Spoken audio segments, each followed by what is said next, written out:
अयोध्यावासी भी कुछ कम नहीं। किन किन पर प्रभु राम के, मां कुशल्या के, मां सीता के, लक्ष्मण जी महाराज के, भरत जी महाराज के किन किन पर सुसंस्कार पड़े हुए हैं, हम कल्पना भी नहीं कर सकते। दूत भी कोई कम नहीं है। दूत वहां पहुंचे, भरत जी महाराज को जाके प्रणाम किया है। उदास क्यों? भरत जी महाराज ने प्रश्न किया। कहा, राजकुमार, आपको बहुत देर से देखा है, इसलिए उदासी। देखो बात करने का ढंग, आपको बहुत देर से देखा है, बहुत वर्षों के बाद देखा है, अतएव उदासी तो होनी ही थी। क्या बात है? क्यों आए हो? क्यों बुलाया गया है मुझे? अकस्मात क्या हुआ है? भरत अनभिज्ञ नहीं है। भरत को स्वप्न में काफी चीजों का पता लग चुका हुआ है। कितनी शुद्ध आत्मा, कितनी पवित्र आत्मा है भरत जी महाराज। कहां अयोध्या, कहां के कई देश। स्वप्न में उन्हें बोध हो गया है कुछ अप्रिय, कुछ अनिष्ट घटित हो गया है वहां पर। बताते क्यों नहीं? भरत ने पूछा दूतों को।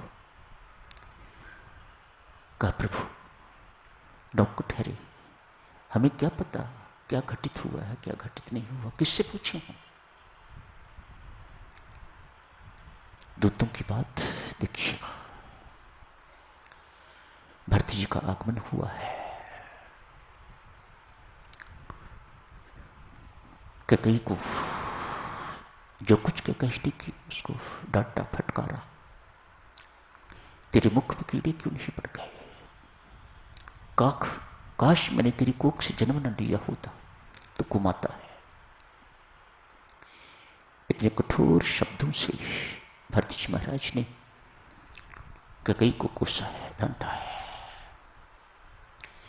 कहते हैं भक्तजनों, उस दिन के बाद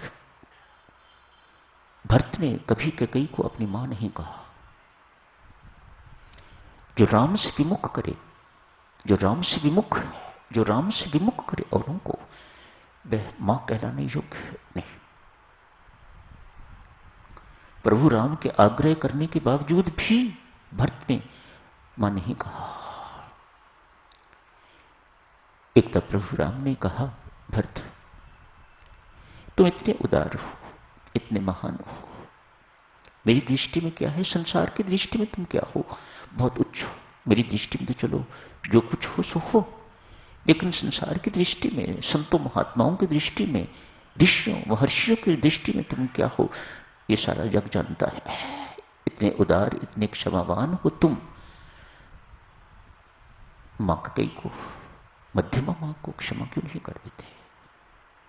एक बार मेरे सामने मां कहो, मुझे बहुत संतोष मिलेगा, शीतलता प्राप्त होगी, मेरी छाती ठंडी होगी।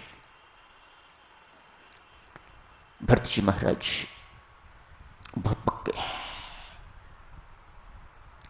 कहते हैं साधक, भरत जी महाराज ने रामायण जी में एक वैद्य की भूमिका निभाई है, जैसे लक्ष्मण जी महाराज ने एक गुरु की भूमिका निभाई है, एक मार्गदर्शक की भूमिका निभाई है। जहां जहां राम को उपदेश की आवश्यकता थी, लक्ष्मण ने दिए हैं। जहां जहां उन्हें समझाने की जरूरत थी, उन्हें प्रोत्साहन की जरूरत थी, वहां लक्ष्मण जी ही देते रहे हैं। तो एक गुरु की भूमिका लक्ष्मण जी ने निभाई है।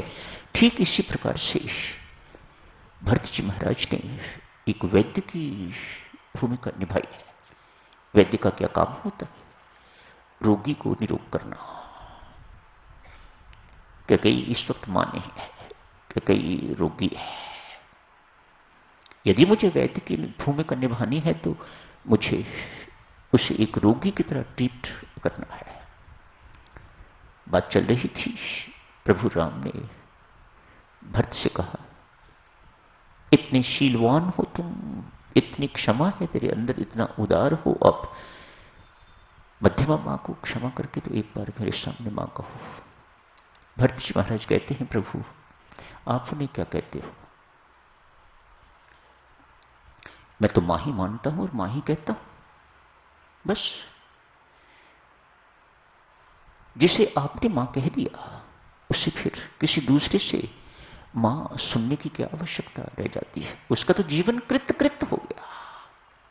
देखो भरत की बात किस ढंग से संभालते हैं सारी सिचुएशंस को, सब प्रकार की परिस्थितियों को, जैसी भी सिचुएशंस अराइज होती हैं किस ढंग से भरत जी महाराज संभालते हैं, ये और कोई नहीं कर सकता।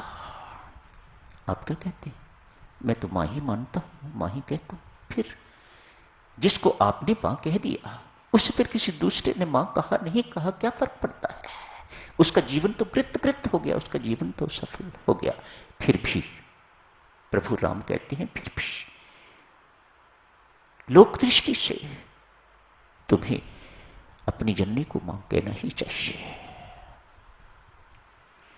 भरत जी महाराज कहते हैं, सत्यवचन महाराज रोगी होता है उसे पथ्य तो दिया जाता है, जो चीज खाने योग्य है। दवाई के साथ जो कुछ कहते हैं कि ये चीजें खानी है उन्हें पथ्य कहा जाता है। जिन चीजों से परहेज करना है उसे उन्हें कुपथ्य कहा जाता है। प्रभु मुझे माफ करें, चरण पकड़ के कहा, ये शब्द महारानी ककई के लिए कुपथ्य है। इसी शब्द ने अनर्थ किया था। मैं नहीं चाहता कि मां दोबारा कह के वे इस शब्द को सुन के फिर कोई अनर्थ कर न ले।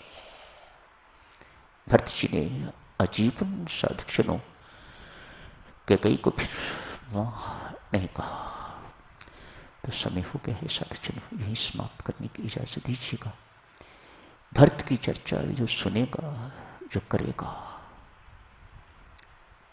उसके हृदय में प्रभु राम के प्रति प्रेम पैदा न हो, भगवत प्रेम में वृद्धि ना हो, ये कभी हो नहीं सकता। भगवान का वरदान है। भरत जी का चरित्र जो पढ़ेगा, जो सुनेगा और फिर अपने जीवन में उतारेगा, उसका जीवन तो धन्य अति धन्य हो जाएगा, सफल हो जाएगा, सार्थक हो जाएगा। कल देखेंगे कोई और चर्चा आगे